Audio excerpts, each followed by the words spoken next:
One. Good evening.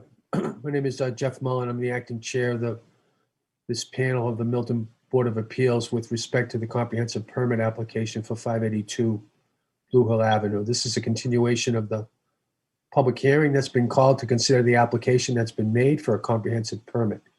With me tonight are Francis O'Brien and Giselle Joffer, both board members. And we welcome, I see the applicant is here, representatives of the town, interested citizens, so welcome all back to this hearing.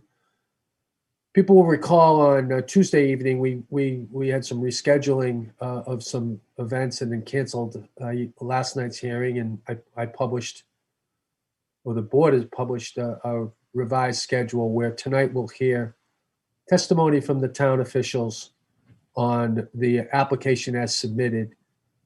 And then next week and the following week, we'll hear peer review on the subjects that have been undergone peer review at the board's request. Tonight, we expect to hear from, I'd like to ask Mr. Zawinski, the town planner, to open up the proceeding.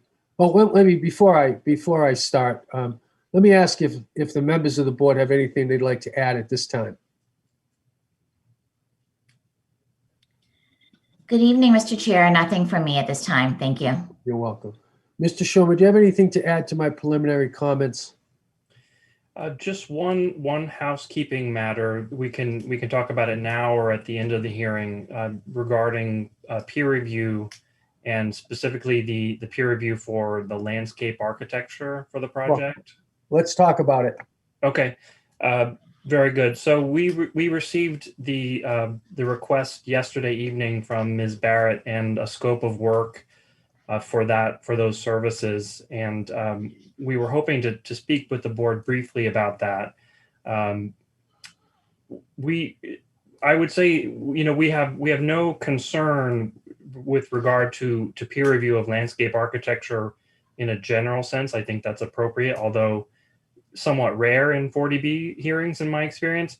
Our concern, however, is that the scope of work that was provided to us is, I would characterize as almost exclusively on the issue of historical preservation rather than review of what we have proposed as part of this project. And our concern with that is that the 40B regulations are pretty specific in terms of what can and cannot be allowed, imposed on the applicant in terms of peer review costs. And those have to do with assessments of the reports that have been filed by the applicant for this specific project. And there is language in the regulations that go into reports or independent studies requested by the board, which are outside of what can typically be imposed on 40B applicants. So having reviewed the scope, I think there may be a point in time, if there are project revisions that call for the gardens to be saved or repurposed in some way or entirely. And at that point, it may be appropriate to have a peer review of a proposal of that nature. But at this point, there is no proposal to save the gardens or repurpose them. And so from that perspective, at this point, while I think it would be appropriate to have a much smaller review of the landscape architecture generally, I think that the historic aspect is not necessarily appropriate at this time, and would welcome the board's thoughts on that. I don't quite know what to say about that at this point. I wonder if, I certainly think you should go on the record with your views there. And to the extent you've got an alternative scope, you should propose that to the board. I wonder if Ms. Barrett may have a comment for the board at this point, or perhaps you may want to reserve a comment. Simply to point out that historic preservation cultural resource features are squarely within the realm of an environmental impact. And so the proposal does raise issues about that type of environmental impact, and that's why the peer review was requested. So it's not a new study, it's a response to what the applicant has submitted. I also think you're going to hear some testimony from your own historical commission either this evening or at some other time, raising some issues about this very point. So it seemed to me as though the board would want to have input from a professional landscape architect whose work centers on this type of cultural landscape preservation, if for no other reason than perhaps to advise on ways that perhaps some aspect of the gardens might be preserved in the design of this project. So I with all due respect to Mr. Schomer, I think that it's the submission that's prompted the request for this review. It's not a new study. Let me assure you that the board is interested in hearing about the historic, about the potential preservation of the gardens, if only, not only out of respect for what the gardens represent, but for the overwhelming amount of concern that's been expressed by local representatives, which to me strikes in the local concern aspects of this application. But I don't know that we should take up too much time debating it. I appreciate Mr. Schumer's response. I wonder if my fellow board members have something they want to add at this time before we move on. Thank you, Mr. Chair. From my perspective, the peer review is a review of the applicant's position that there is no way to preserve the historical garden. And so while there has been no affirmative proposal to save it, there has been a statement that within the design, there is no way to save it. And that's the review, the peer review that I think is helpful and that opens the door for considering this a peer review as opposed to an independent study. Fair enough. Yep. Excellent point. Thank you. Mr. O'Brien. I tend to agree with my colleague and with you, Mr. Chairman. And I'd also suggest that I think Mr. Schumer has been very, very good at pointing, writing in his writing and in pointing out certain things that we should look at, not look at. I'd be interested to see his argument in the form of a letter on this particular. I think I would be informed by that as I have by the previous things that have been written by the applicant. Mr. Schumer. Certainly willing to do that, Mr. O'Brien, and thank you for the opportunity to do that. I think just to respond in orally, and I'll send a letter to the board on the point that Ms. Joffer raised. The question I think of whether it is feasible to save the gardens and whether there is a way to do it. The answer to that question is, how is it done? You don't build a building on top of it. And I don't think you need a landscape architect to tell you that. The question is more one of feasibility. And I think that tends to get into the realm of project finances. And so I think we're once again at that point getting out ahead of ourselves somewhat. With that having been said, I'm happy to put this in a letter and we can table this perhaps for the moment and take it up next week. Fair enough. Let me ask Mr. Zawinski on behalf of the town to identify himself, to make a brief introduction, and to lead the discussion on the introduction of the town representatives with respect to the application. I'll note for the record that Mr. Zawinski's been kind enough to submit to the board written testimony from several of the people with whom we'll be spending some time tonight, for which we're thankful. And he has noted that that is not the full extent of the testimony, since he's requested that it be he be provided with the opportunity to supplement the testimony, should that prove to be necessary, with respect to additional testimony and/or peer review information that comes to light, which is his right and which the board welcomes. Mr. Zawinski, on behalf of the town, thank you for appearing on behalf of the town. Welcome to the board. How can we help? Thank you, Mr. Chair. For the record, Tim Zawinski, Director of Planning and Community Development for the town of Milton. Thank you for that very thorough introduction. You actually took a lot of the things that I was going to say myself. So you just doubled my productivity there. I wanted you to pay attention. I'm making sure that you know that we're paying attention. I definitely appreciate it.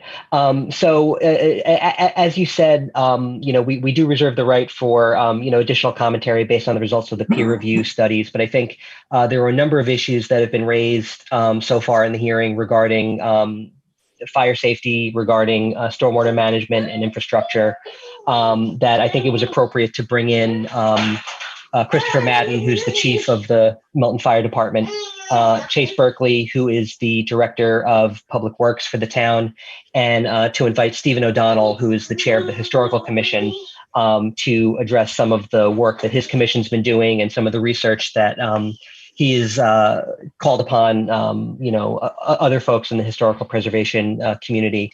I may also, with the board's indulgence, take an opportunity to just reiterate some of the testimony of some town officials that have comments that are minimal in size but not in importance, particularly from schools and from the public health department, just to sort of get on the record in an oral fashion some of their testimony and see if there's anything that the applicant can potentially respond to. So I think with that, the way that we were thinking was Chief Madden to go first, Mr. Berkeley to follow, and then Mr. O'Donnell after that.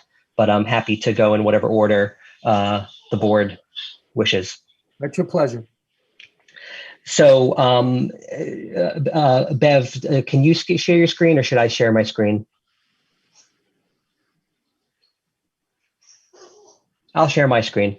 I'm going to ask Chief Madden to go over his testimony, and I've kind of briefed him on some of the issues that have come up regarding the ability of fire apparatus to get in and out of the site, and I think particularly to Mr. O'Brien's question from a few hearings ago about the ways in which fire equipment will deploy around the site in an emergency. So I don't know if Chief Madden is going to necessarily speak to these exhibits, but I do have the auto turn diagram that was provided by the applicant, and also a site plan that shows the dimensions of the site.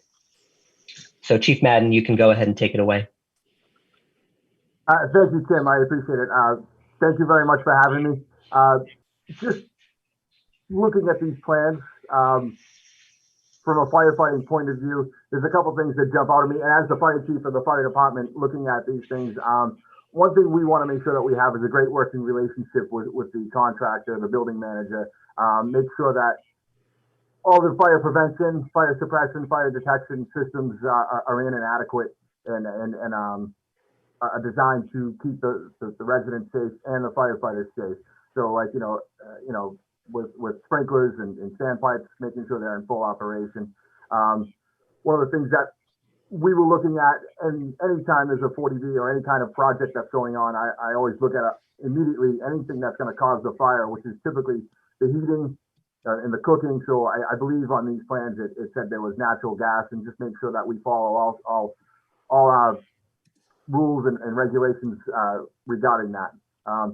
Then I looked into the access and egress. How are we getting in? How are we getting out? How are people getting in and out of this building? And there's just a couple of concerns of mine, just looking at, can we make that turn coming in off Blue Hill Ave? Blue Hill Ave is wide, so in an emergency, we can get in there. Looks like the engine will get in there great. The question would be the ladder. And so one of the things that we follow, and I've been reading, trying to catch up, is NFPA 1. That's the code that we go by, and it does talk about access and egress in there and turn radius.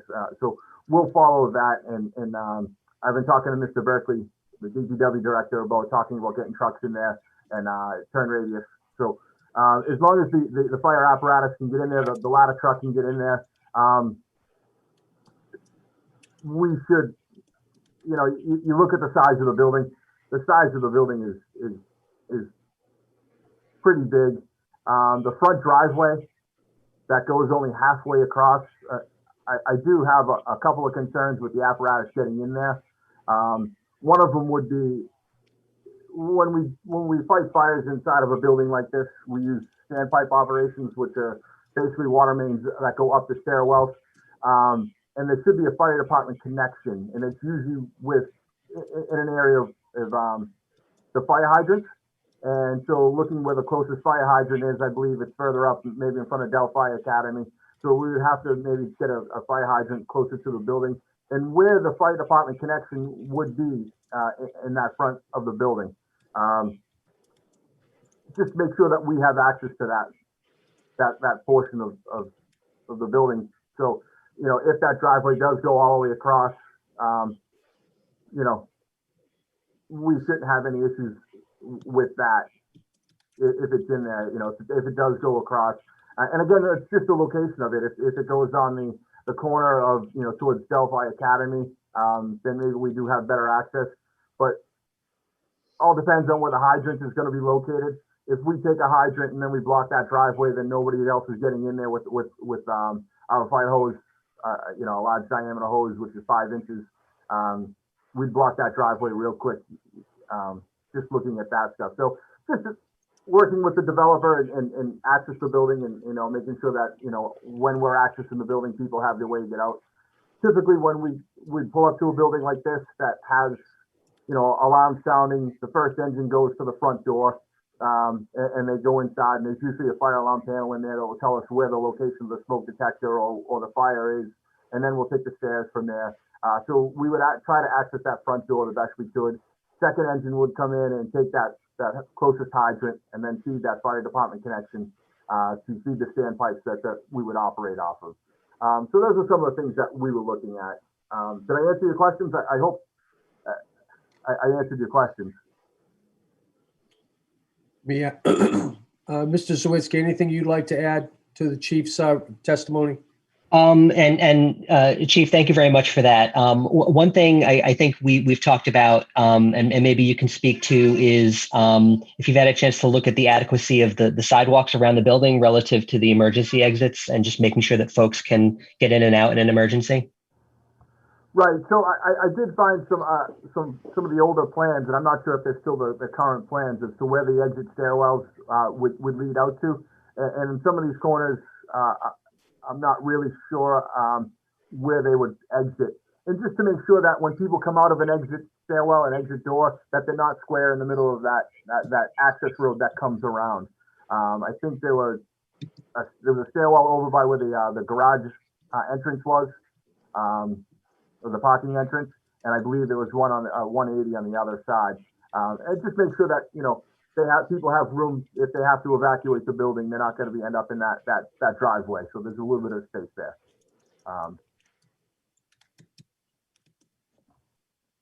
I may not have pulled up the best diagram to show where those emergency exits are, so I apologize for that. But I think, you know, just underscores the point that, you know, we'll want to make sure that, you know, with regards to the exits, that there's a safe route away from the building. And I think that ties into, you know, some other comments that both I and the health director, Carolyn Kinsella, had about, you know, a general pedestrian circulation plan. You know, it's about getting, you know, away from the building and out of the building in an emergency. It's also about, you know, getting in and out and around the building, you know, in your daily life. So I think, you know, we'll want to make sure that, you know, any proposals for where those emergency exits are and how you get out are run through the fire department.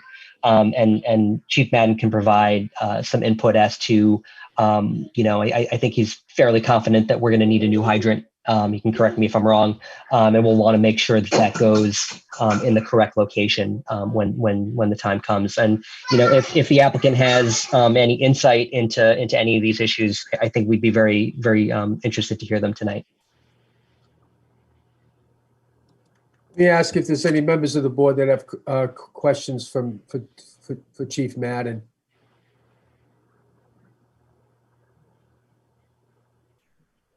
Mr. Chairman, I have a couple of questions. Mr. O'Brien. Thank you, Chief, and thank you for being here this evening. Chief, I have had a couple of questions concerning some of the fire safety related issues to this, and I want to ask you a couple, 3, 4 of them, and I'm going to divide them into 2 parts. First one is that, assuming the building is built, the building's under construction, would be a couple of questions. And the building's constructed and up. I can recall several years ago a significant fire by Ashmont Station. Literally a building roughly somewhat similar to this, if you will, which was very significantly. I think it actually had to be torn down and rebuilt. Are there issues fire safety wise in the construction phase that may particularly concern you and members of the department? Anytime a building that is being constructed, the fire protection systems that are in the building are going to be lax, just because you can't completely finish them until the building's finished. So I believe this is going to be 4 stories. And I believe that building was, I think, someplace around 10, 12. So as the building's being built, you have to make sure you have good housekeeping. You have to make sure that the construction managers are keeping their stuff, neat, tidy. They don't have stuff all over the place. Make sure we have access all the time. If the building is really in its infancy, or if you go by Henry's building on 131 Elliott, I believe it is right now. Right now, it's probably the most dangerous that it can be, because it's just a shell of a building. It's just, there's no fire protection in there at all. So if that goes, there's no life safety in there unless the workers are still in there during the day. So that would be a sight to see. But as far as like fighting the fire at that point, we probably wouldn't enter that building if it's under construction. It all depends on how close to, in Boston, I believe they exited that building really quick, just because it was under construction and the fire protection wasn't there. So the standpipes didn't go all the way to where it needed to go. The sprinklers weren't activated yet. There were no smoke detectors in there. So I believe that's what it was. So it's from, once that building is starts to when it's completed, the fire protection systems will be inadequate until they're completely built. So there is a concern anytime, and that's anybody's house, or residential 1-story, 2-story.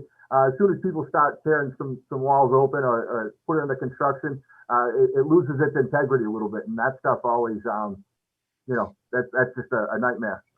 That's a disaster waiting to happen. So buildings under construction are something that we take very, very seriously. Mr. O'Brien, if I can just chime in with a clarification, Chief Madden, I wish that was a 12-story building. That's the Treadmark is a 5-story building, so similar construction type, similar, a little bit taller than this one, but I think a similar construction style. Okay, maybe I'm thinking of the one that was right at Ashmont, right across the street from Ashmont, where I believe it could be a different building that we're thinking of. I think you're both thinking of, I was using it as an example, and it's a much bigger building than this one. It was just something that had happened. The second question I have for you, Chief, is also size related, if you will. We've had a lot of discussion concerning the turning radius of the ladder truck that's in the town, and whether it would be able to access it. And it sounds like you don't have too many concerns relative to access given the size of the vehicle. We've had some testimony concerning from the traffic engineer with some calculations that basically says that the truck is going to fit. My question to you is, it's a pretty big piece of apparatus. How old is it? Is it, how much longer are we going to have it in the town? And is there a possibility that we might get something bigger? So I'm just trying to think ahead a little bit here. Okay, so you're right, and I would have to do the calculations myself. I'm going through this, trying to learn the radius. And I was talking to Mr. Berkeley, the DPW director, about turning radius previously, earlier in the week. The ladder truck is about 42 feet long, about 12 feet, 11.9, 11.10 feet high, and about 9 feet wide. It's a standard ladder truck size. They come a little bit bigger, they come a little bit smaller. It's nearing the end of its life. So when you look at the ladder truck and the ladder operations, right now we have one person assigned to the ladder truck. That's how we've always fought fires here in Milton. We typically had 1, 2-story houses. We went up to 3-story houses, 3-story buildings. The hospital is a little bit bigger, 4 or 5 stories. We do have a 6-story building in town, and we do have one person on the ladder as minimum. We have 11 firefighters on duty at all times. 3 firefighters per engine. 1 guy on the ladder truck, or 1 firefighter on the ladder truck, I should say, and a deputy chief that runs the incident. So the size of this building would quickly overwhelm us. So one of the things that we need to make sure that is happening is that all the fire protection systems are in place. The sprinklers are in place, the standpipes are in place, carbon monoxide detectors, smoke detectors, heat detectors, everything needs to be up to code just to make sure that we don't get behind the 8 ball on this. Something that we have is what we call a straight stick, a straight ladder. When you get to 4 or 5-story buildings, the tallest ground ladder we have is a 35-foot ladder, which is a 3-person ladder, ground ladder, I should say. That ground ladder, can reach 3rd floor, maybe 4th floor, depending on proximity to the building, the landscape around it, and stuff like that. But it would take a whole engine company to throw that 35-foot ladder to make any kind of rescue over that. The aerial ladder that we have, the ladder truck, is 110 feet. Reaches the top of a 6-story. One of my favorite pictures of myself is at the top of Unquity House, 30 Curtis Road, on top of that ladder when we had a small fire up there. So it does reach 6 stories. The only thing that kind of concerns me, and why we need to make sure we have those fire protections in place, is that if we do have multiple people that need to be rescued, with 1 person on the ladder truck that we have, it would put them behind the 8 ball a little bit. They would be definitely overwhelmed with making any kind of rescues over a ladder. 1-story, 2-story, 3-story, we can get those ground ladders up pretty quickly. Once you start getting into a 35-foot fire service ladder, it's heavy, it's cumbersome, and it takes 3 firefighters to put it up, I should say. And then the aerial ladder with 1 person setting up the truck and putting it into the operation mode would slow things down. We are due for a new ladder truck, and I think 2 years is right around when it's in the capital plan to replace. Would we get the same thing? It's hard to say. Would we go with a tower ladder, which the tower ladder has the bucket at the end of the ladder, which then you could essentially, 1 person could be able to operate the ladder from inside the truck, inside that bucket, get up to where it needs to go, rescue 2 or 3 people, and then bring them down safely. Something that, as a department, we need to think about. This is a substantial cost.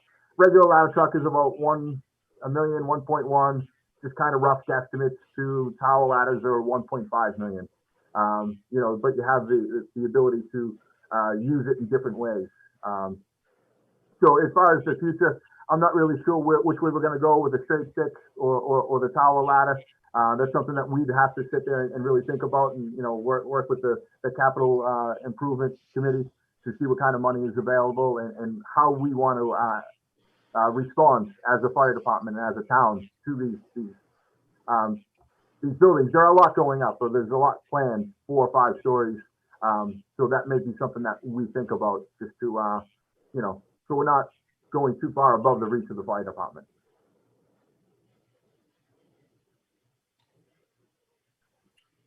You're on mute. And that was the best question I had, or will have all night, because I was on mute. And this is my final question for the chief. Chief, the back of the structure, we have a parking deck with some amenity space. Does the construction of the building is currently proposed?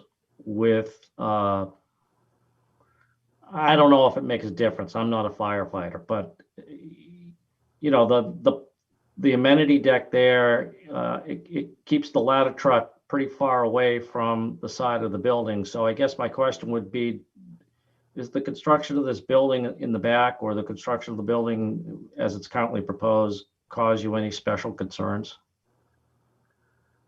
So looking at that, I'm pretty sure we can get to three sides of that building with the aerial, with the ladder.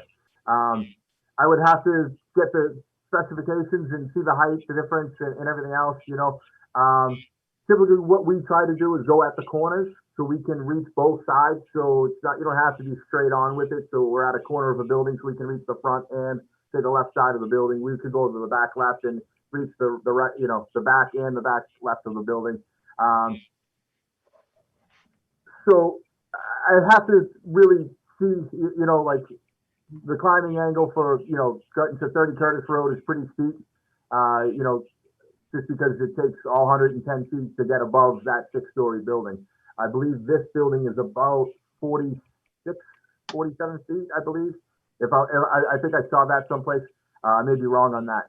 So it all depends. We wouldn't have to go as high, but we would have to go out a little bit longer. So I'd have to definitely see where we are in that. And again, if we have 35-foot ladders, which will reach third floor, maybe the fourth floor for rescue. So the ground ladders, and if we do go to that tower ladder, maybe we put a 40-foot ground ladder on that. The ladder that we have right now does not fit a 40-foot ground ladder. But when you talk about 40-foot ground ladders, it takes 5 firefighters to throw something like that to make it, to put it in place. So some of the things we'll have to think about, you know, as a department, where we go in the future, you know, with the projects that are going on in town. Thank you, Chief. Thank you, Mr. Chairman. I'm finished. Ms. Joffer.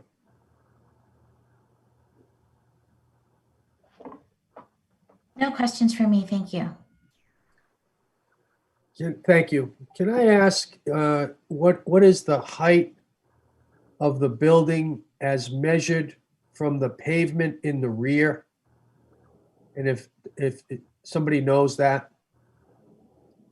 Mr. Chair, I probably should have said this at the beginning of the hearing. We do have representation tonight from Embark Architecture and our engineers, as well as our landscape architect and MDM Transportation. So I see Daniel Riggs is on, and I would ask him to unmute himself and try to answer the question. Hi, Chairman. And So let me put a finer point on that. There's been testimony tonight about the height of the building at approximately 45. But we know that there's a slope for the driveway. So I'm wondering what the effective height of the building is without regard to zoning. I just want to know the distance from where that truck will be sitting on the driveway in the event it's fighting a fire from the rear and the top of the building. yeah, so in the rear of the building, the height does drop down to a 3-story structure. I see. We do have some exposed foundation there, and the height does vary. So at the height from the first floor slab to the top of the roof in that area is 35 feet. With some of the additional grading, we add another 4 to 5 feet, depending on where exactly you are in that area. I see. Thank you. Yeah.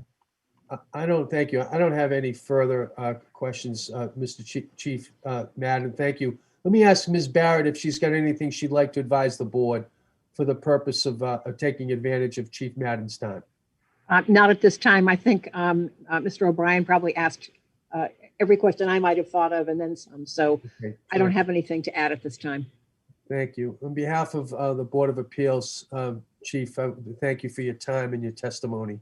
Appreciate your service. Thank you. And you know, we look forward to working with everybody. You know, I believe a positive relationship goes a long way. And you know, the importance of the fire protection systems and the you know, the sprinklers and the standpipes and the, you know, everything is important to us to make sure that you know, the residents are going to be safe and you know, not only during construction as best we can, but afterwards, and the building owners afterwards to make sure that they can keep up with those. So whenever we inspect them and stuff, and have a good relationship with the building managers and stuff. So I appreciate it. Thank you very much. Mr. Zawinski. Thank you, Mr. Chair, and thank you, Chief. That was very interesting. I was talking to the chief earlier today. I come from firefighters. My brother and my uncle are both firefighters down in New Jersey, so it's always interesting to hear folks talk shop in that way. So next, Chase Berkeley, who is the Director of Public Works for the town.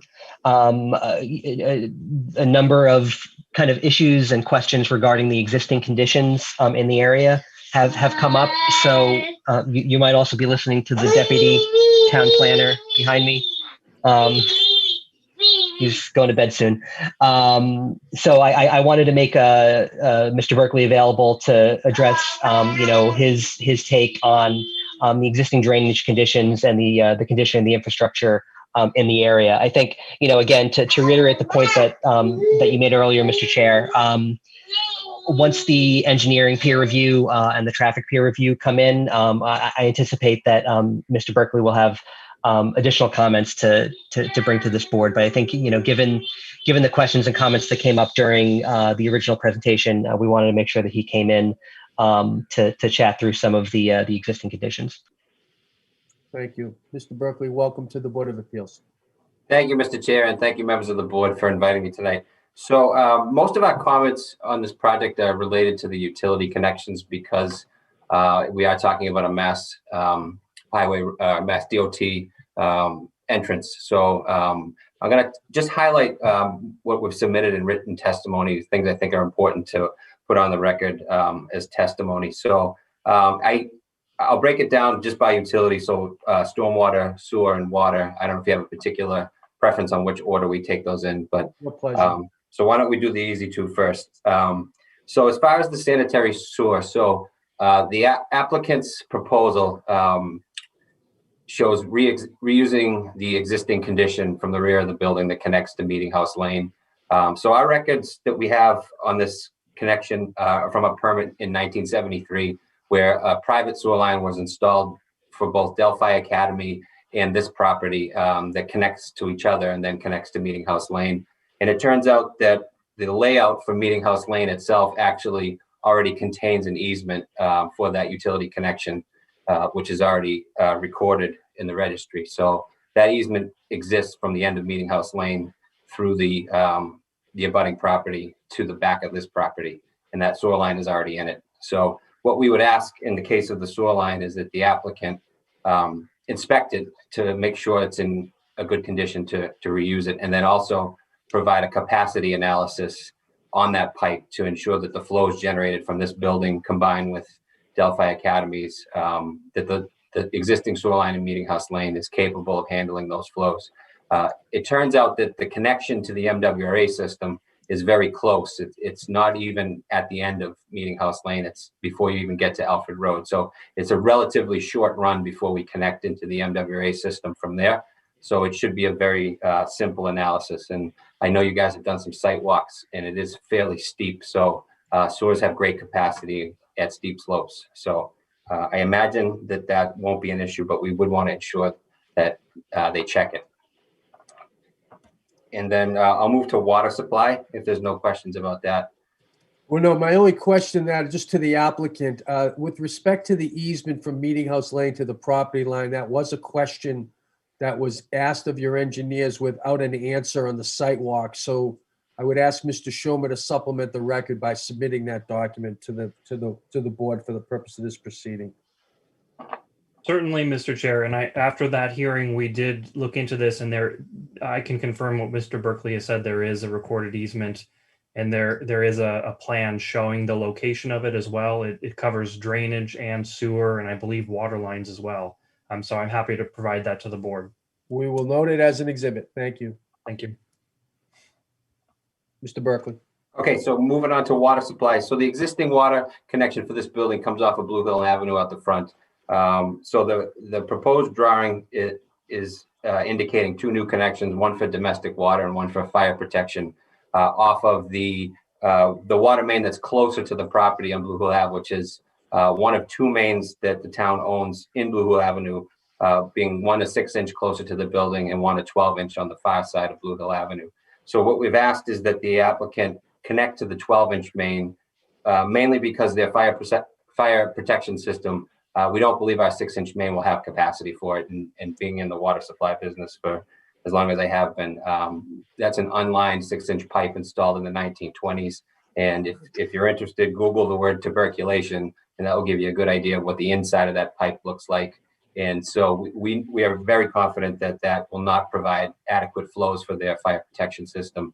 So what we've asked is that they connect across the street to the 12-inch main, which is much more suitable to provide those flows. And that would be for both pipes, both domestic and fire. And I think that came up, I reviewed some of the previous testimony. I think that came up with the engineer for the property, said they had already considered that option.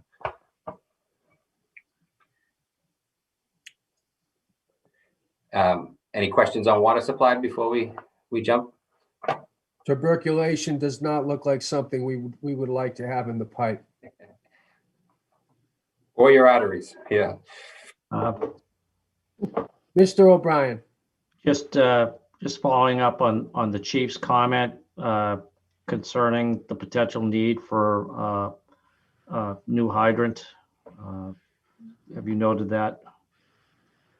Yes, so the drawings submitted don't show any new hydrants, but typically what you'd see is a hydrant in the vicinity of where the fire department connection on the building is. So what they do is they park an engine next to the hydrant and they feed from the hydrant and then pump into the building. So usually that hydrant is on the property close to the building in proximity. So what they would do is tap that hydrant off of their fire suppression line that's bringing water in from the main in the street to the building's sprinkler system. They can put a hydrant off of that. It is adequate size for what they've proposed. So it would just be coming up with the key placement of that hydrant. But I do think it is a valid point. Thank you. Mr. Berkeley, with respect to the water line connection to the 12-inch that's in the state highway, would that be something that if this proceeded, would that be something that the applicant would do under a state highway access permit and then turn the line to connect the T connection over to the town and the town would own the line? So it's a hybrid answer. So in the case of the domestic water supply, yes, the town would take over ownership in the state highway portion of it or underneath the public way. The town's water regulations, similar to many other towns, when it comes to fire protection lines, put the burden completely on the owner. So the owner of the building would own the fire protection line in its entirety, including the connection, and which would include the portion out underneath Blue Hill Avenue. Does MassDOT have any prohibition on that type of arrangement? Not that I'm aware of. There are other similar situations on other parts of Blue Hill Avenue and just other project I've worked with that is the common way to do it. Okay. All right, thank you. Okay, and so then if there's no other questions on water supply, we could jump to stormwater, if that's all right. So I'm aware that the board has retained professional engineering services to review the stormwater component of this project, and I think that's a valid idea, and I fully support that because drainage review is it's a very specific field, and it also requires certain software and certain expertise to do it properly. So thank you for that. But I did want to highlight a few things in general about the drainage on this property and what the drawings propose to be constructed. So the property as exists today, it's unclear to us, and it's not indicated on the drawings provided what actually is absorbed versus what is conveyed through pipes into the town's drainage system. So we know that there is a connection in the direction of this property on the drain on Meeting House Lane. There's a 10-inch corrugated metal pipe that enters the drain catch basin on Meeting House Lane, and it appears to be coming right from this property. But the drawings don't really tell us what part of the property drains to and through that pipe. So some water that hits this property when it rains out is absorbed, and some we assume is conveyed through that pipe. But I think it would be very helpful if they were to do some more diligence on determining the existing drainage, because one of the main parts of drainage review is looking at the flows coming from this property before and after development. And so the proposed project is basically tripling the amount of impervious area on this property. And what that means is water that hits it is going to move a lot faster than it does today. And the drawings basically take all that water on the new project and put it into underground recharge basins with no overflow that I can see, or no connection to the town system on Meeting House Lane or the MassDOT system out on Blue Hill Avenue. So basically, we have a pre-existing condition where some water is absorbed, and we assume some is coming through a pipe to a proposed development where all of the water is going to be recharged into the ground, and nothing is going to go into the drainage system on Meeting House Lane. So that's going to be a change in the condition of how much water is put into the ground here. And it's very important to understand what effect that will have. I know there was some previous testimony when the engineering presentations on this project were given that the engineer thought he could revise the drawings, but without having those to review yet, we'll just take out what we see on the paper. And it would be pretty uncommon to have this much area put into a underground system without some type of overflow or some type of connection to a storm drain, especially when there's one in proximity. So that's something that I think the peer review will flesh out, but I just wanted to highlight that, I do think that it warrants a lot more thought into whether or not overflows are necessary. I know there's been a lot of concern, and I've gotten phone calls, just so you're aware, from residents about the existing drainage on Meeting House Lane. And I did get a chance to look at that video that was submitted by the residents on Meeting House Lane. So just one thing to clarify. So there is drainage that runs behind the homes on Meeting House Lane and Robin Street. So there's private land there that a stream runs through. And it's not, so the map that just came up, if everyone can see it, it's not really shown very well. But if you see the basketball courts behind Delphi Academy, just to the right of those, there's a stream that runs from the top of the page to the bottom, all the way down to Alfred Road. And I believe that the flooding that's shown in those videos is that stream surcharging beyond its normal banks. And so some of the groundwater for this property likely goes to that stream.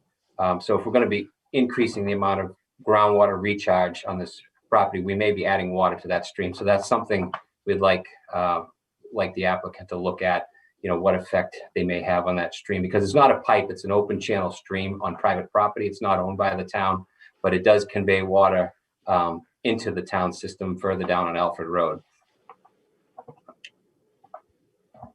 And so,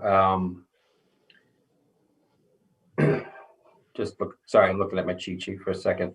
Yeah, so that, I think that, without the peer review comments yet, I did review the neighborhood association's engineer's report as well. I thought a lot of his topics were on point. These properties are most vulnerable when it comes to stormwater washout or runoff when they're under construction, typically because the land is typically stripped or cleaned out. A building's demolished, there's piles of material, and then if you get a large rainstorm, that's usually the time when the most damage can be done to abutting properties. So a very solid and robust erosion control plan should be sought for this construction site to make sure that, when it's in that most vulnerable period of time under construction, that anything that may wash out from a large event, gets captured and retained on the property and not washed into the abutting neighbors, properties, which I think was a point of that engineering review by the neighborhood association, and a valid one. And so I think that's really it until we get that peer review. I'd be happy to come back, after reviewing that, but I wanted to just point out those few things, and then happy to answer any questions too, if anyone has any. Thank you, Mr. Berkeley. Let me ask if members of the board have anything they'd like to ask. Thank Ms. you, Dopper. Mr. Chair, and thank you very much, Mr. Berkeley. You mentioned that it may not be routine to have so much water. I think you said going into the ground because the sort of the underground drainage system that's currently proposed.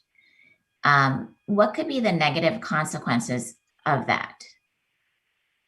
So let me clarify. So what I was trying to say is it would be uncommon to put in a system of that size without some type of overflow. So It's very common to put the drainage on a site back into the ground. In fact, we require that because there's a lot of water quality benefits to doing that.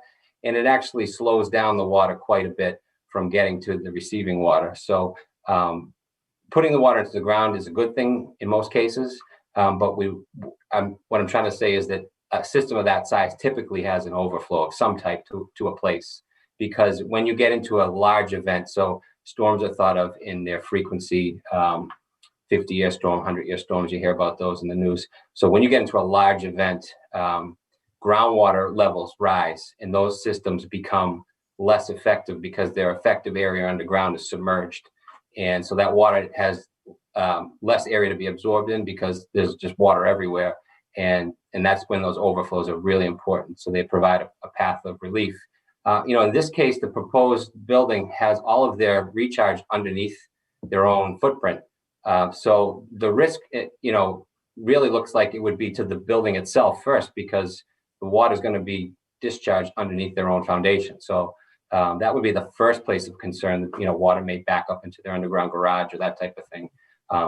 In addition to that, water going into the ground is going to naturally flow, downhill topographically towards the receiving water body, which in this case is Trout Brook down, on the other side of Alfred Road. So hopefully that answers your question. Yes, that's it what I was does. trying to say. Thank you. Very helpful answer. Nothing further from me. Mr. O'Brien.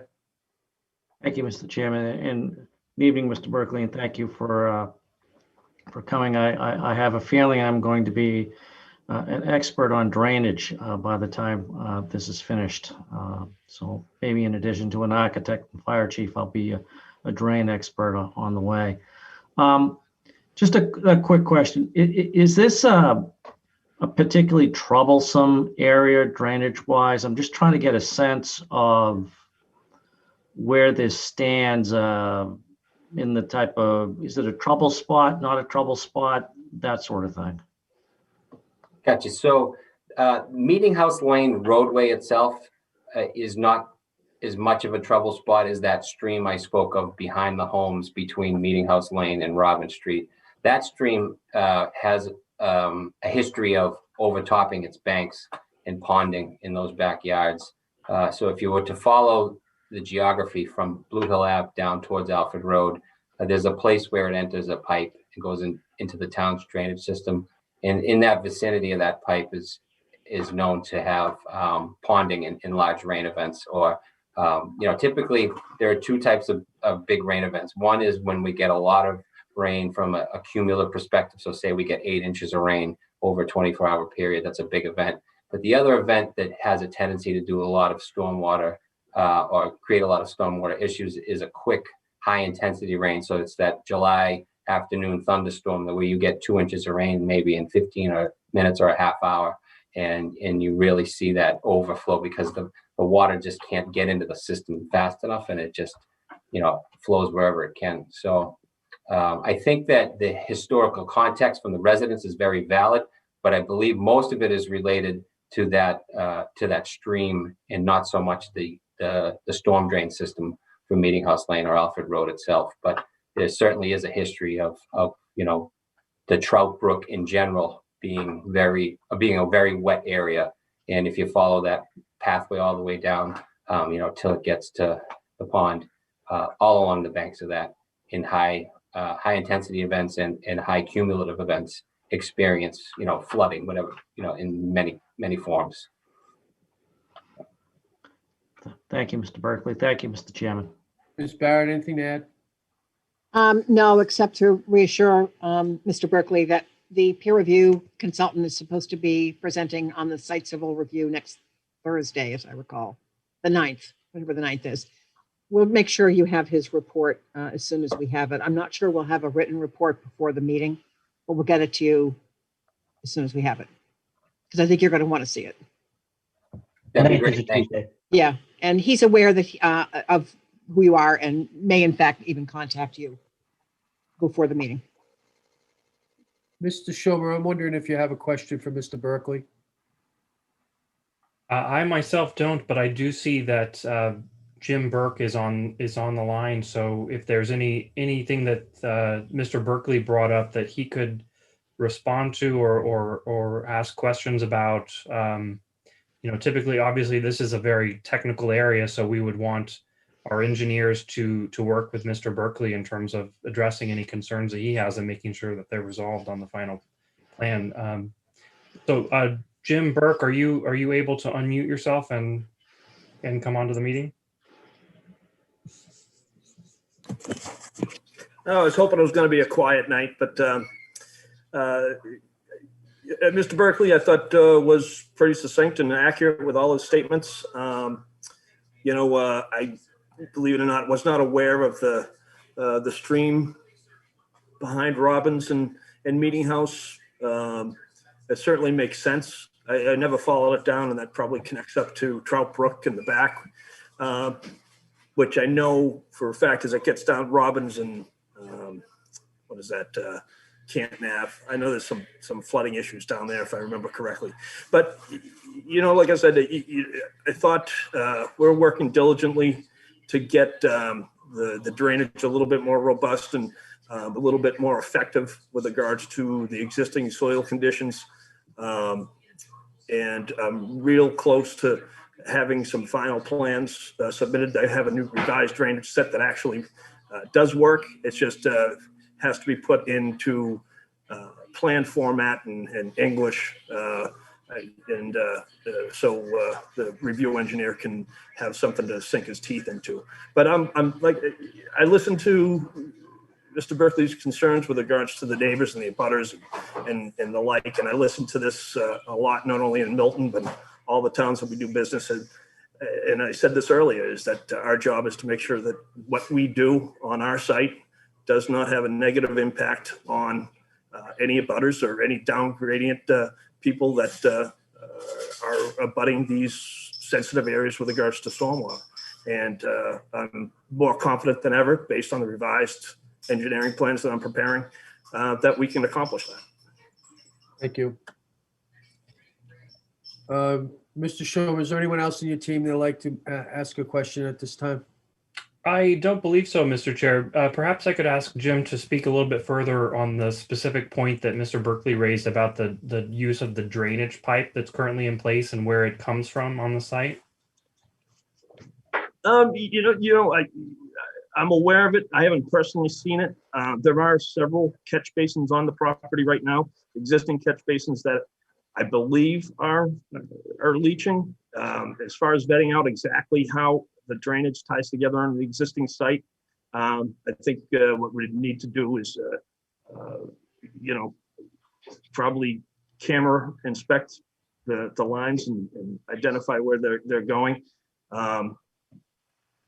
As far as what we're proposing to do right now, is I have a manifold. I'm not proposing to connect to the town system whatsoever. The release would be kind of a manifold release. I've used it up at Curry College, and it works great. It's basically a long 24-inch pipe with perforations, and what it does is it mimics sheet flow across the property. And that's actually the status of the drainage system right now, is that's what I'm designing to make sure that, and that actually happens for the largest storm events. The smaller storm events are recharged into the ground. So as of right now, I'm not proposing to do any sort of hard connection into the town system. I'm looking to just mimic the sheet flow off the site as it currently does now.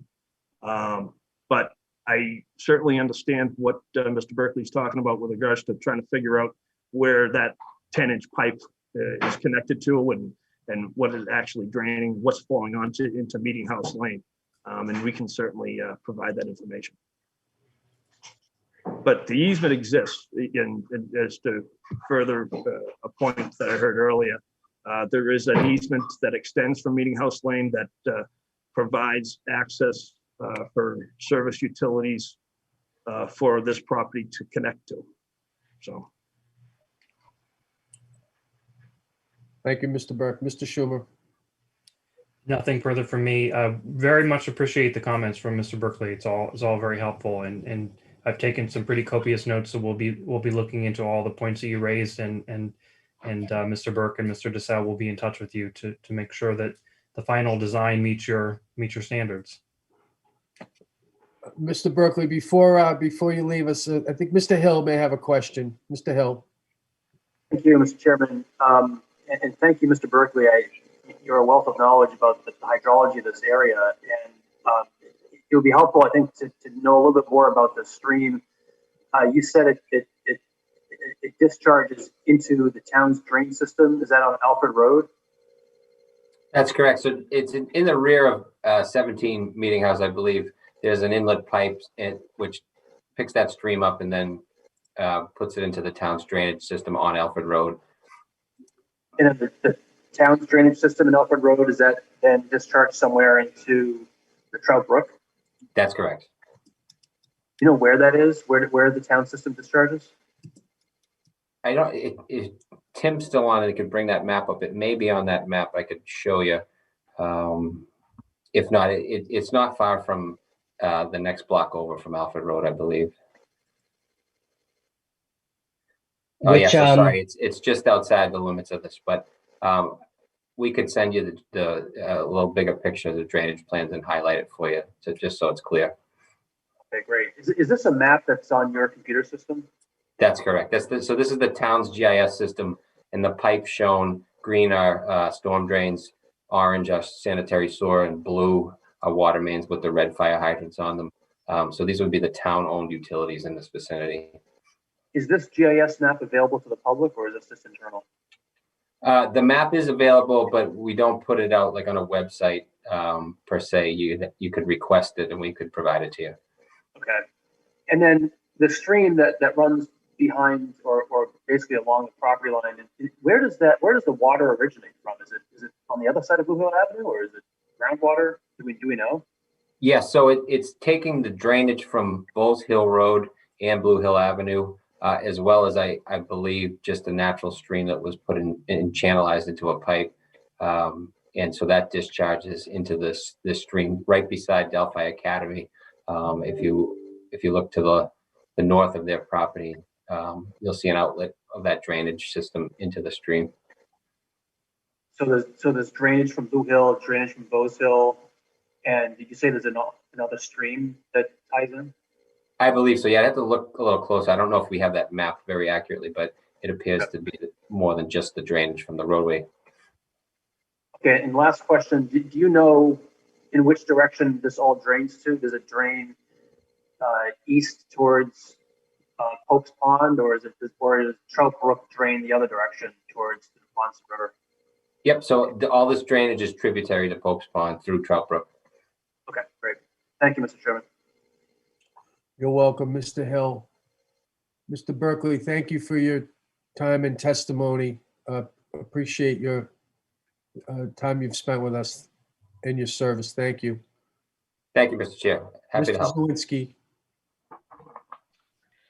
Thank you, Mr. Chair. At this time, I'd like to ask Steve O'Donnell, who is the chair of the Milton Historical Commission, to discuss some of the work that, again, his commission and some of his colleagues in the historical preservation world have been doing into research of this project. So, Steve, I'll give it off to you. Thank you, Tim. Good evening, Mr. Chairman, board members, and other hearing participants. I'm Steve O'Donnell, chair of the Milton Historical Commission, and speak tonight to re-emphasize our strong opposition to this proposed project. We filed a statement of opposition accompanied by a package of supporting materials, which more completely explain our position and the reasons for it, all of which are available for review. I will try, therefore, not to be overly redundant, but will point out that Ms. Sutton was kind enough to forward you this evening some interior photographs of the house. We've all had the opportunity to examine it from the exterior.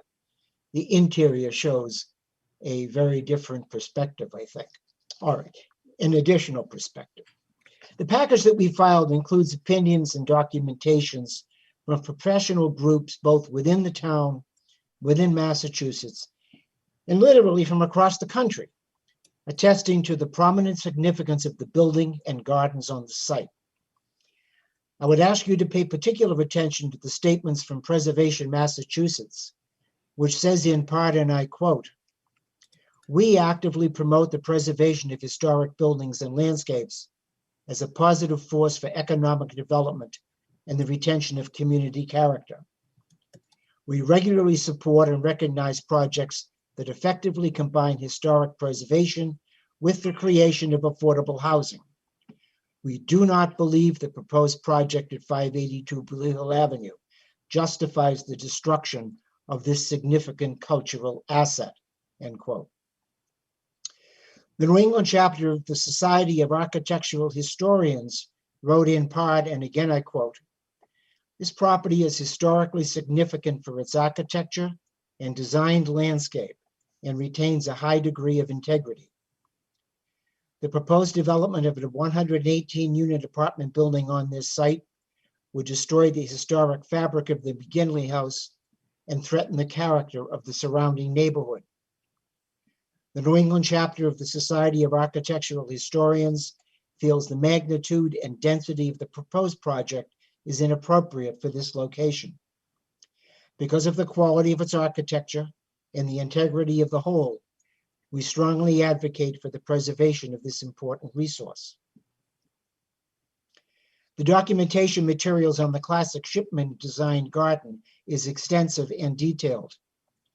Although Ms. Shipman designed many public gardens, of the over 600 private gardens she designed, only about 10, including this one, are extant. Particularly succinct are statements from 2 local landscape historians, as is an extensive statement from the Cultural Landscape Foundation in Washington, D.C. This proposed destruction is known and condemned literally all across the country. Historic buildings and landscapes are part of Milton's cultural identity. They are more than brick and mortar. They are part of the collective character ingrained within the Milton landscape. Preserving the structures and landscapes is as critical to Milton as creating appropriate spaces for the expansion of the affordable housing inventory. The Historical Commission has always been concerned about and worked diligently to preserve the character and scale of Milton's neighborhoods. The character and scale of the neighborhoods adjacent to this project would be totally and permanently destroyed. The proposed building would sit on a garage over 1.5 acres in area, surrounded by another ½ acre, 20,000 square feet of asphalt, all in part of a neighborhood where the average lot size is 10,000 square feet. And at that, it has been said that the garage perhaps is not large enough to support the project. The building is a monolith. This is not Westwood Station or Southport. It's a built-out neighborhood of single-family homes. The presentation shows photos of many large structures, most not in Milton. But it does include 88 Wharf Street, Milton's largest building. 88 Wharf Street is not in a neighborhood, but sits off by itself, imposing on and interfering with no one. The building proposed for 582 Blue Hill Avenue is double the size, twice as large as 88 Wharf. The landscape architect said they would like or plan to save large important trees. However, the plans seem to show precious few, if any, existing trees to be saved. This is a site which was described nearly 100 years ago as having, quote, large specimen trees, end quote. There will be nothing, absolutely nothing vegetative left on this site.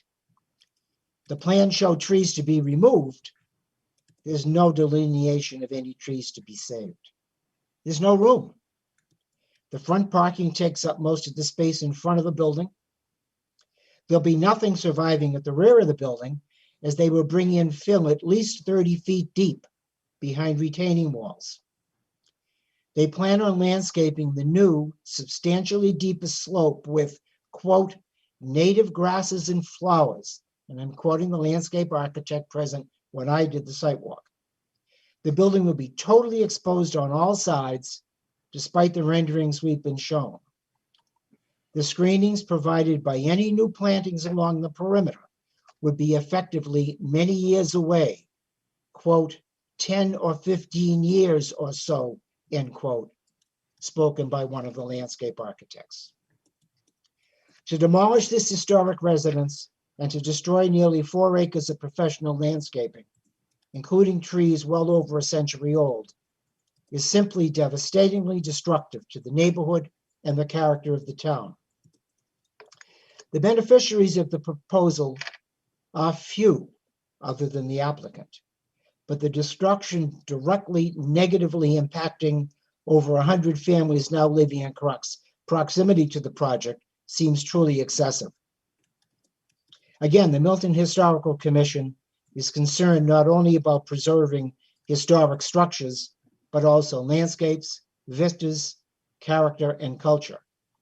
This proposed project at this site amounts to taking so much in terms of history and culture from so many and from the entire town for the benefit of a very few and should not be approved.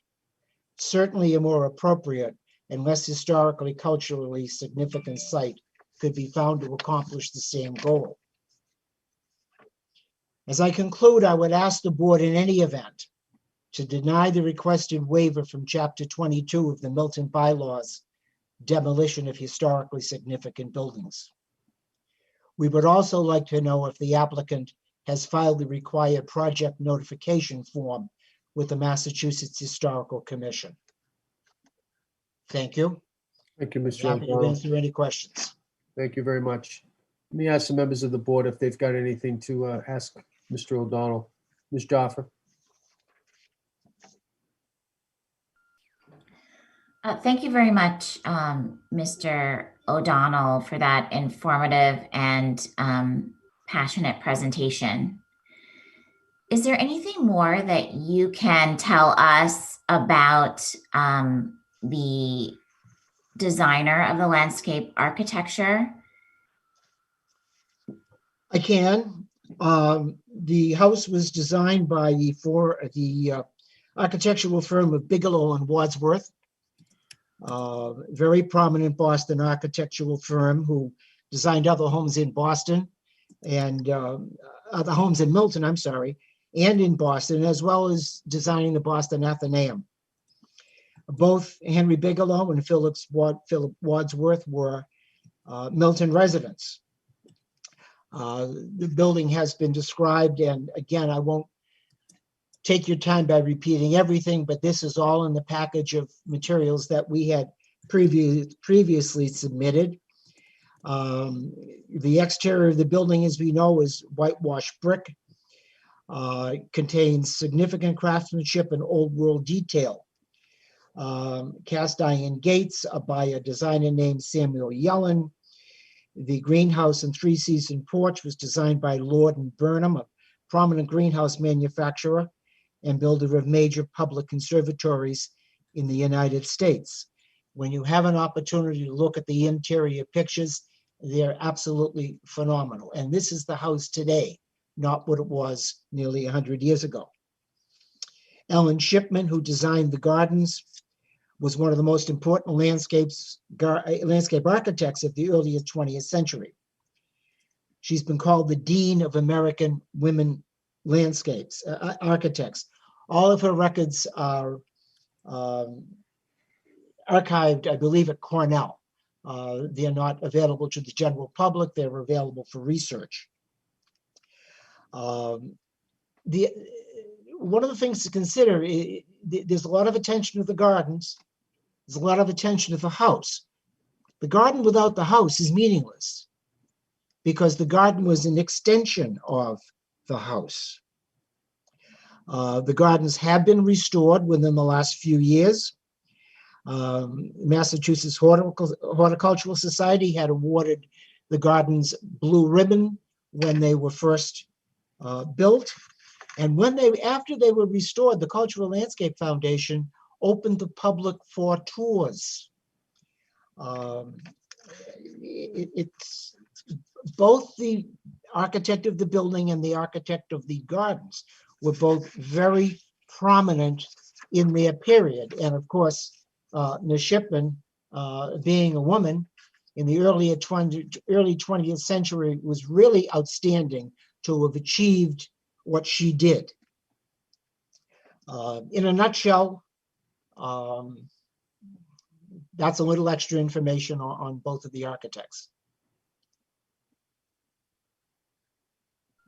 Thank you very much. It's very helpful.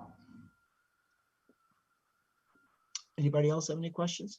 Ms. Joffer, any more questions, Ms. Joffer? No, nothing further. Thank you. O'Brien. No questions, Mr. Chairman. I want to thank the presenter for his passion and for the detail associated with this presentation. Mr. O'Donnell, I have a couple of questions. I wonder if you could just share with us a little bit about the makeup of the Milton Historical Commission, how you're organized.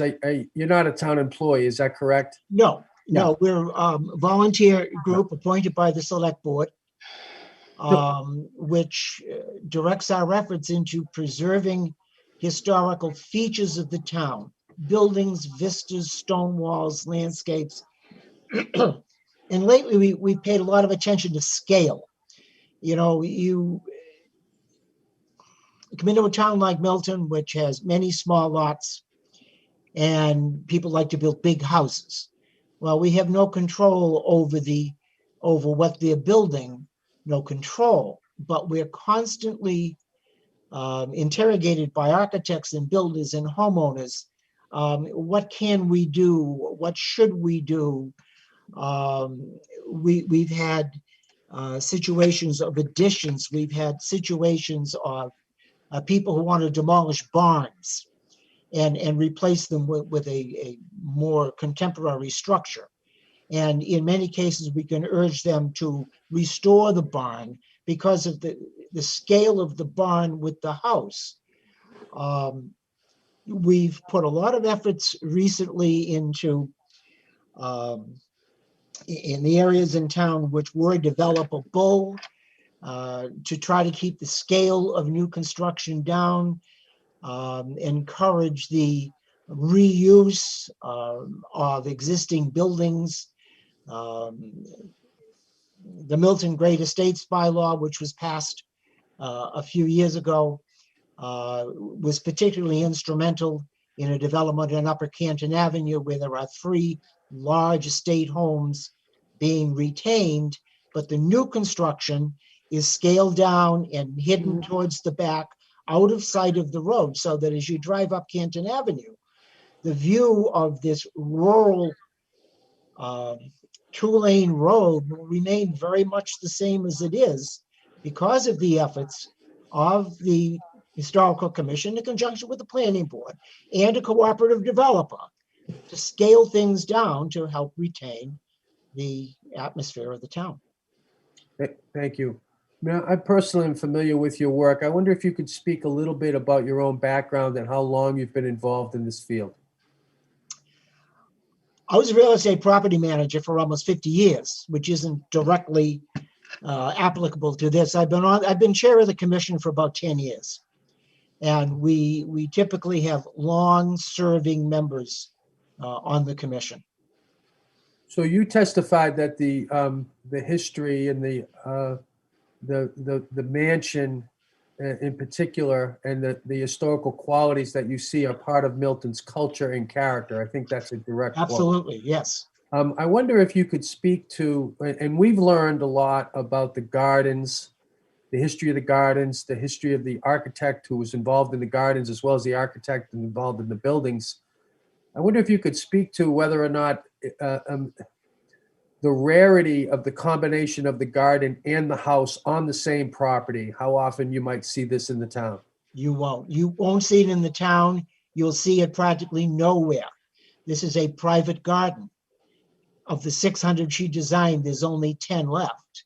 There are public gardens that she designed, which are open to the public throughout the country. Now, it's interesting that there is another very prominent garden in Milton called the Spalding Garden. It's up off Highland Street. Unfortunately, the house that went with the garden was demolished a number of years ago for a small development. However, the Milton Garden Club, I'm not sure they own it, but they manage it, control it, maintain it. This is Fletcher Steel? Yes. Yeah. Yeah. And a similar kind of situation, I suspect, could be arranged to maintain this. Obviously, going forward, the garden has to be maintained. A single family owning the house would clearly maintain the garden, but it wouldn't be unusual to have an independent garden club, such as the Milton Garden Club, who could maintain it. You know, if the Fletcher Steel Gardens I know they're open, it's open to the public. Do you know how often it's frequented by chance? I don't know. Okay. But one of our commission members is a member of the Milton Garden Club. I could get you that information very easily. So your point is that in a situation on Highland Street involving the Fletcher Steel Gardens, there was a solution affected, and there's a bit of a precedent for preservation of the gardens. I don't want to put words in your mouth, but that's Yes, the point you're absolutely. making. Fair enough. I don't have any further questions. Ms. Barrett, do you have anything you'd like to note to the board for in connection with the site for Mr. O'Donnell? No, just to thank for that impressive presentation. I mean, it's pretty consistent with many of the concerns that were raised during the project eligibility process, which, as you know, have not really been addressed. So I just want to thank him for that presentation. It's helpful information to have in the record. Thank you. Mr. Schumer, any questions for Mr. O'Donnell? No questions, Mr. Chair, although perhaps I can shed some light on a question that he asked in the course of his presentation regarding whether a project notification form had been filed yet. The answer to that is no. It was brought to our attention that this property was added to the state's database sometime over the course of the last summer. And I guess that would lead me to segue to an issue that's been raised a couple of times in the course of the hearing regarding the application's statement regarding historical protection. My understanding is that bylaw was amended in 2017, and that amendment resulted in the addition of this property to the town's demolition delay bylaw coverage. And Mr. O'Donnell can correct me if I'm wrong about that. But prior to 2017, it was not subject to that bylaw. The copy of the bylaw that was available to the public on the website was the previous version, and that is the reason why our application does not mention the updated bylaw. However, in the final waiver list, we would be making note of that. Other than that, no questions. Just to thank Mr. O'Donnell very much for his presentation. Very informative. I've read your letter, and I've read the Macris form for this property, and I very much appreciate your work. Speaking personally, I don't think you can be a dirt lawyer like myself without valuing history. And as someone who's speaking to you today from a house that was wrapping on 60 years old when the first brick at 582 Blue Hill Avenue was put on the ground, I very much value historical preservation. And so thank you very much for your comments and your input.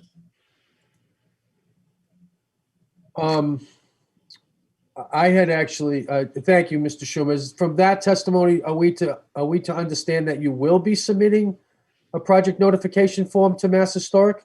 Yes, sir. And is it not the case that Chapter 22 applies to historically significant buildings without regard to their specific address? I'm sorry, Mr. Chair, I don't understand the question. Chapter 22 of the general bylaws, the demolition delay. I thought that it applied to any historically significant building without regard to a particular address. That's correct. Go ahead, Mr. O'Donnell, if you. I think to clarify Mr. Schomer's point, the bylaw was updated in 2017.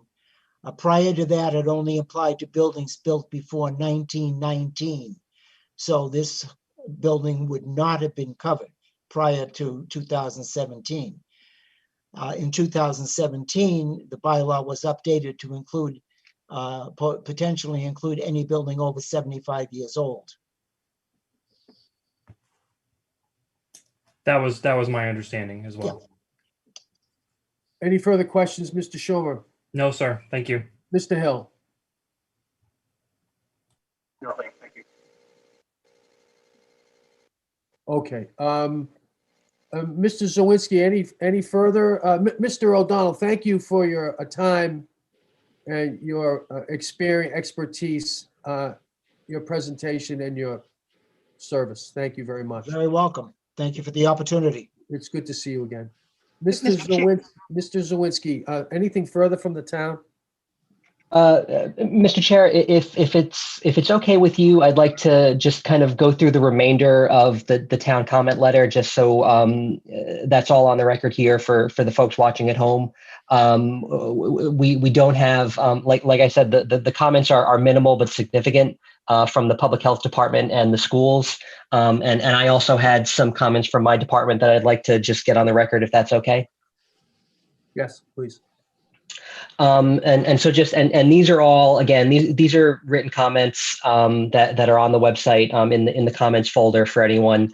But I just wanted to sort of bring up a couple things that our public health department, Carolyn Kinsella, the director, it thinks it's important that, you know, and she writes, the applicant should describe in detail how pedestrians can safely enter and exit the proposed project, including how they're expected to navigate vehicular crossings. This is a little bit of a through line between her comments, the Chief Madden's comments, and my own, that the project really does need a robust and safe pedestrian circulation system, you know, both for emergency purposes, but also, you know, we understand that the location of this project, you know, necessarily makes it auto-oriented. I have a tremendous amount of confidence that within the life of this building, there will be improved pedestrian infrastructure on Blue Hill Avenue. We can talk about kind of, you know, the ideal situation versus when it can realistically be expected, but there are no sidewalks in front of the building now, but I think that we should be planning for a future where there are. And so I do think that a safe and effective pedestrian circulation system is really important. Ms. Kinsella also notes, and I think this is kind of, you know, bread and butter stuff as it relates to construction management plans, but a pest control plan for the demolition and construction periods, you know, that's something that comes under her department's purview, and we'll want to make sure that that is in place if there's an approval. The Milton Public Schools, just from a kind of physical planning standpoint, the policy is to not send Milton school buses up private driveways. This is a consistent policy across developments across town. And so it becomes really important for the applicant to demonstrate a safe landing spot for a school bus and a safe waiting spot for children that are going to be picked up by that school bus. And I think that necessarily has to happen on Blue Hill Avenue. The schools suggest a pedestrian connection to the corner at Robin Street. But I think, you know, working with their traffic engineer, the peer review traffic engineer, the schools and Public Works, I think it's crucially important to figure out you know, where kids are going to be able to wait for that bus in a safe way. And then finally, I just wanted to kind of bring up a couple comments that I had in my letter. One of which, you know, referencing our housing production plan, which was approved earlier in 2020. There's a pressing need to accommodate a growing population of seniors and people with disabilities in town.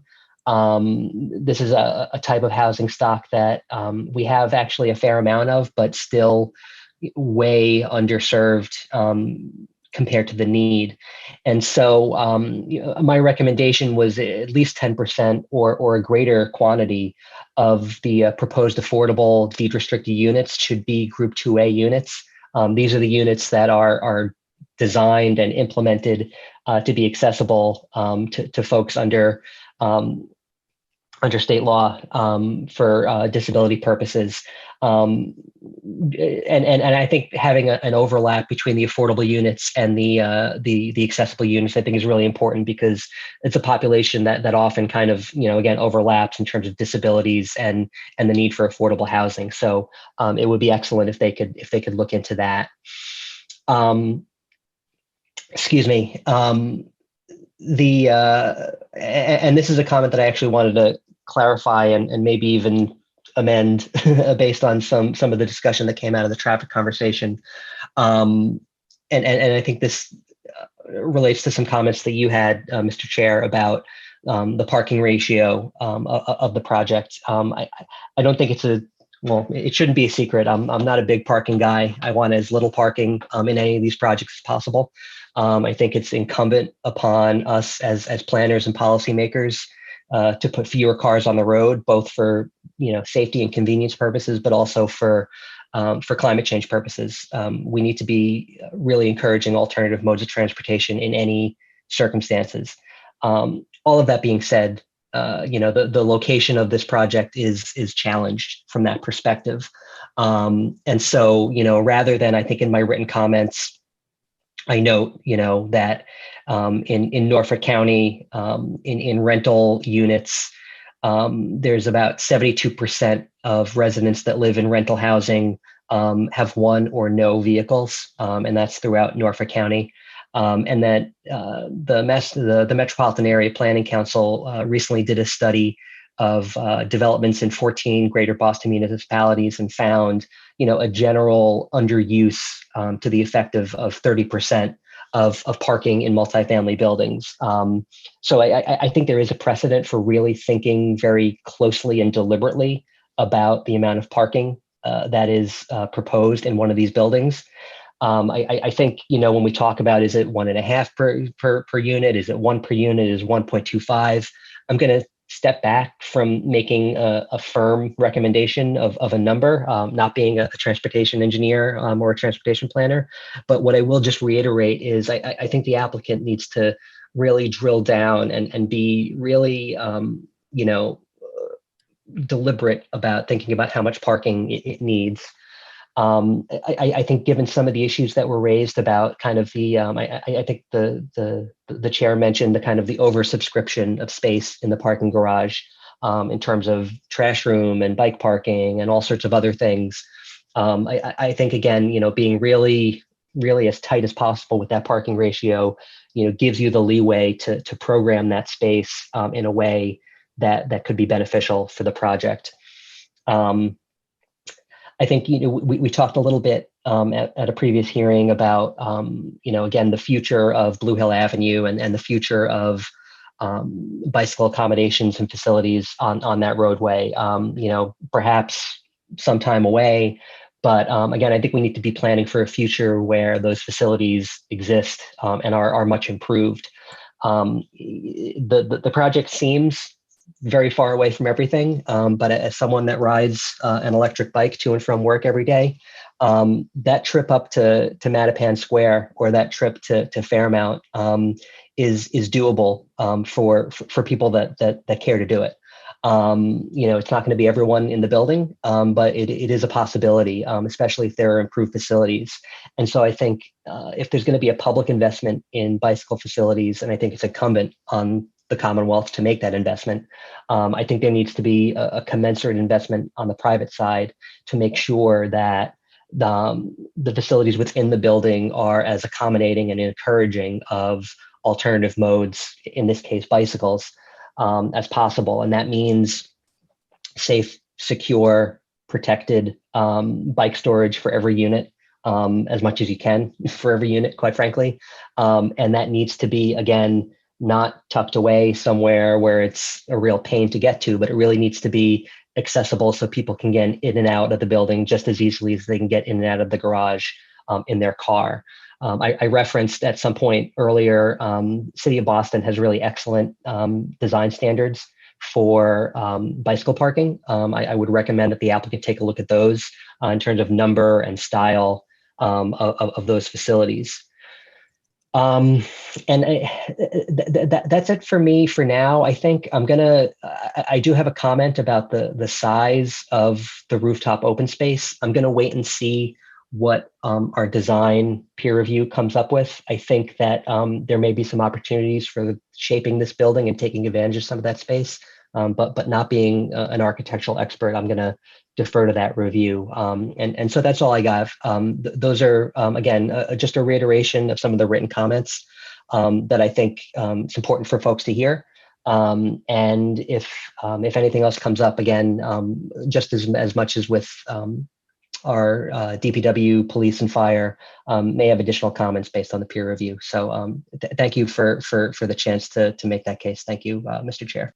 Thank you, Mr. Zawinski. Let me just make a comment about the parking as well. So I ordinarily would line up pretty clearly philosophically behind you in terms of the discouragement of parking. I think the testimony, as you point out, has been pretty consistent here by all sides, that it is an auto-dependent site. And I think parts of the application did not so indicate. So I think the mistake we make is not recognizing that is auto-dependent, simply plan for that, but at the same time, plan for our best opportunities to shift the mode, which is why bicycles, as remote as some people may think that is, I actually do think it presents our best opportunity to get people out of a car.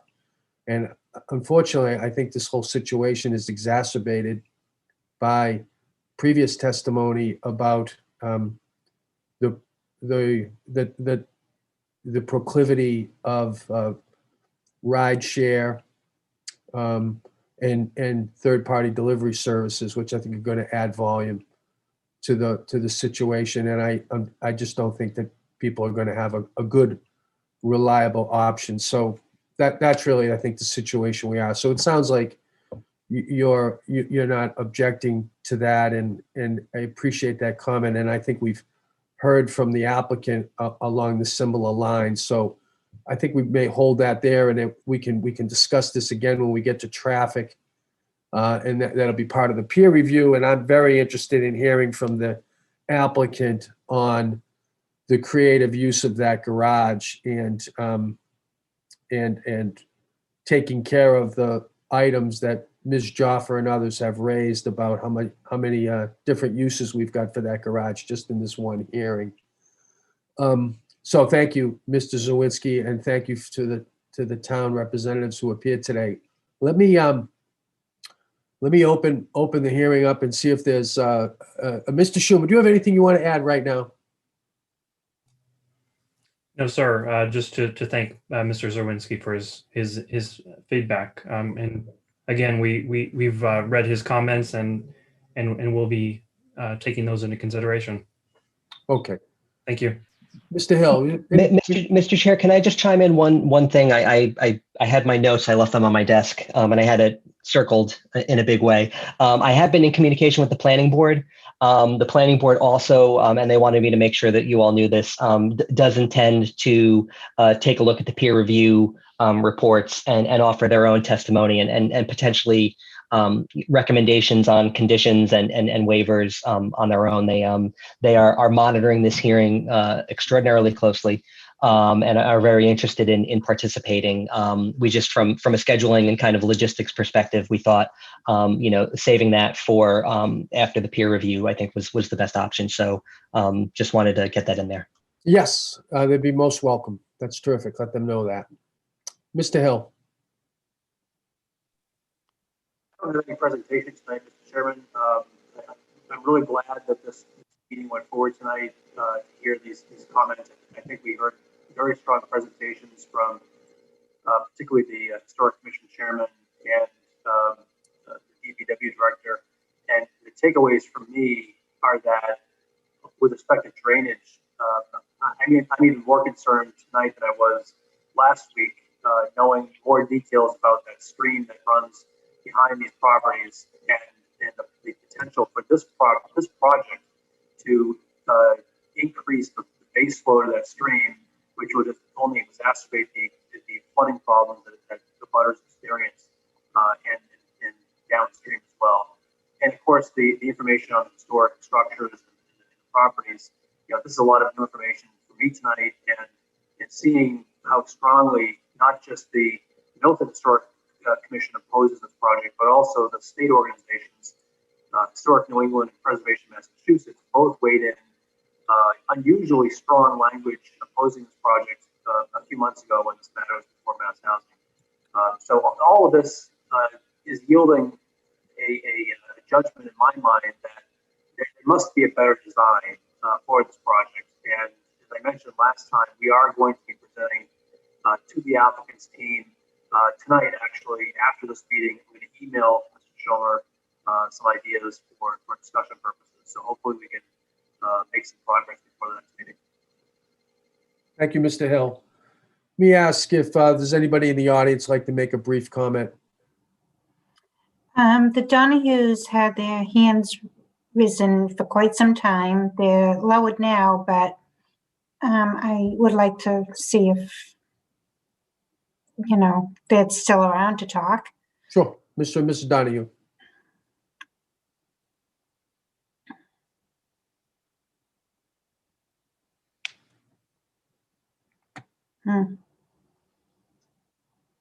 Does anybody else in the audience like to be heard? Oh, Wait a minute. Yep. Mr. Tran. Yep.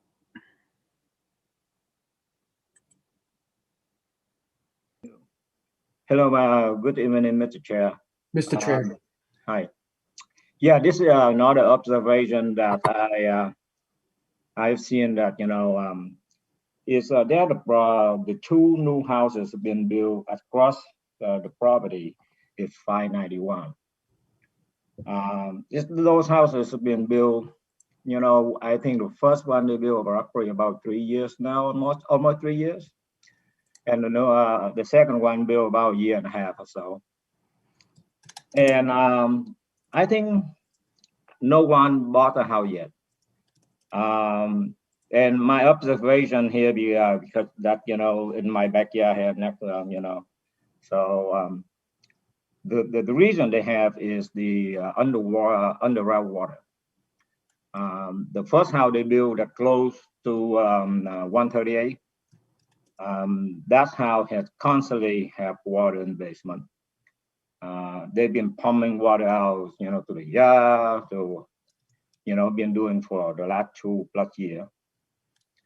So my concern is right now, today we have someone coming. They've been trying to fix it, to do to rebuild a drainage, all kind of engineering, whatever I do, because I'm not a water expert, I don't know. But the underwater is a problem in this area, especially on 591. They have 67 square feet land there, and they have 2 houses. Then have all kind of problem with water. Now, my concern is with the new building, with this size of building, that much space, and 161 parking underground like that. What if the building, the basement get flooded? Okay, where the 161 car will be parked and relocate. That's my concern. And I think for the project, they should look into the underground waters in the area, how the water flow, because one of my used to be a neighbor, she lived next door in 12 Volt Hill Road, and she all her life she lived here. She now about 70 years old, and about 2 years ago she sold her house. She moved out to Cape Cod, and she told me, I've been here 26, 25 years plus now. She told me that it's very tricky, especially in 591 property, because it used to be a greenhouse. I think they have some landscaping work there. You know, it used to be a greenhouse. They sell flower. They do have a flower stand, thing like that. And they say that that's very tricky because they have to build all kind of drainage so the water can, you know, they reroute the waters in order to not get into their basements. Usually the people live, you know, in like down to the close to the Blue Hills, on Vole Hill Road, close to the Vole Hills Road, Vole Hill Road, live in Vole Hill Road, close to the 138. Those, you know, downhill there, you know, so we have to reroute the waters under water so they don't get water into their basement. So yeah, I just bring up the attention to the board. So I think we should look into it to make sure. And I'm very concerned about, you know, if the new building basement get flooded, how can they do with all the costs? All right. Thank you very, very much for your time. Thank you, Mr. Tran. Good to hear from you again. Anybody else wish to be heard? Oh, sorry, Rosemary Gallagher. Ms. Gallagher. Hi, it's actually Paul Gallagher. Gallagher. I'm at 45 Alfred Road. So my house is located at the corner of Meeting House. And so in regards to the water, I know it's been spoken about ad nauseum. I'm sorry, Mr. Gallagher, are you on, if you were coming from the property down Meeting House Road, are you on the left-hand side or on the right? I'd be the house on the left. On the left. So the last house on the left on the corner of Meeting House and Alfred. That's correct. Okay. That's correct. Okay. So my problem with the water is, and I mean this respectfully, when Mr. Berkeley described it as ponding. Ponding is what occurs in my basement. What occurs in my backyard is more like whitewater rapids. In fact, I share a stockade fence with if you were going up Meeting House, the first house on the right, I share a stockade fence. We actually had to change 4 sections of fence to chain link because we get sick of replacing the stockade fence every year when it got knocked down by the water. The water table is so high in this area. We actually have a pool that has to have a 2-way valve because the pressure is so great. This house is built on sand. It's beginning to wash away under our driveway. My son actually put his foot through the asphalt top of the driveway this summer, and it had a void that had to be filled. So that's some issues with the water. But the most concerning thing to me is the sewer. You cannot send sewer down Meeting House. 2018, I spent thousands and thousands of dollars replacing the cast iron sewer pipe on my property because it kept backing in from the street. It would sit on the cast iron and it finally corroded. The acidity of the sewerage corroded the cast iron. And I dug up my whole yard. I had, backflows installed, etc. The town came out. They said it wasn't a town issue. I had 3 sewer companies in there. They said they could see from where the sediment ring around the sewer. It was absolutely, the sewage was rising. And that's from what's there. So now if we add all these apartments, you cannot send it down Meeting House. You're gonna crush me. My family has been here since the house was built in 1970. And if we start sending sewage down here, that's what's finally going to force us out of here because I can't handle it. Water, I can handle. We get water in the basement a couple times a year. I deal with it because it's a family home. Sewage, I can't have it come back into my house. If anybody has ever had sewage in their basement, they know what I'm talking about. It just can't happen. The other thing I have a question, and I don't know who can answer this, is the easement, MWRA easement we're talking about, runs through my property. And I'm wondering what my rights are as a property owner where the pipe runs through my property. I don't know who can answer that or if anybody can answer that. And I think that's all I have right now. Thank you, Mr. Gallagher. I can't answer the question about your property. I can appreciate the testimony. I don't know whether Mr. Zawinski wants to respond to some or all of that. Mr. Berkeley may still be with us. I would, unfortunately, I'd have to defer to Chase on those questions regarding the action of the sewer down there and any kind of investigation into someone's sewer connection. So I don't know if Chase has that answer right now or if we need to go back to the shop for that.